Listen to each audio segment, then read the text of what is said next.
আমি আসার সময় 2 রাকাত স্বাস্থ্য সুন্নত নামাজ আদায় করে এসেছি আমার নেত্রীর জন্য। আমি আমার নেত্রী ইবের কেয়ার হাসপাতালের সামনে গিয়ে একটু দাঁড়িয়ে আমার মনের আত্মাকে একটু শান্তি দিব যে আল্লাহ আপনি আমাদের আমাদের নেত্রীকে আমাদের মাঝে ফিরিয়ে দিন। উনি কখনো অন্যান্য সাথে আপোষ করেন নাই। এই দেশে আমার সব, এই দেশের জনগণে আমার সব। আসছে এই নেত্রী ইবের কেয়ারে অসুস্থতায় আছে। আমি আসার সময় 2 রাকাত স্বাস্থ্য সুন্নত নামাজ আদায় করে এসেছি আমার নেত্রীর জন্য।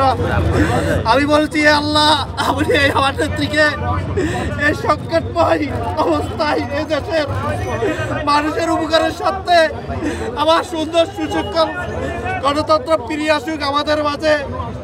এই আশা থেকে আমি আমার নেত্রী ইবের কেয়ার হাসপাতালের সামনে গিয়ে একটু দাঁড়িয়ে আমার মনের আত্মাকে একটু শান্তি দিব যে আল্লাহ আপনি আমাদের আমাদের নেত্রীকে আমাদের মাঝে ফিরিয়ে দিন। ওনার একটি সন্তান আরামেত রাওয়ান কোকো, ওনাকে নির্যাতন করে মেরে ফেলা হয়েছিল। সেই ফ্যাসিস্ট সরকার ওনার বাসার সামনে টাক দিয়েছিল। আমরা এগুলো ভুলে যাই নাই, আমরা খুব নির্যাতিত।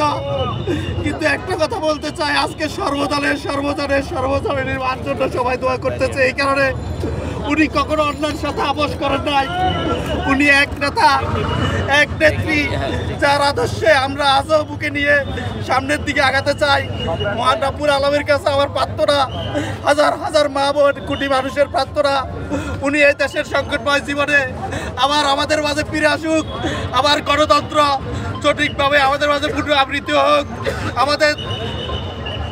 আমাদের নায়ক তারেক রহমান আবার আমাদের মাঝে ফিরে এসে আমাদের বাংলাদেশের মানুষের আস্থার স্থল, উনি আমাদেরকে আবার সঠিক পথে নিয়ে যাবে।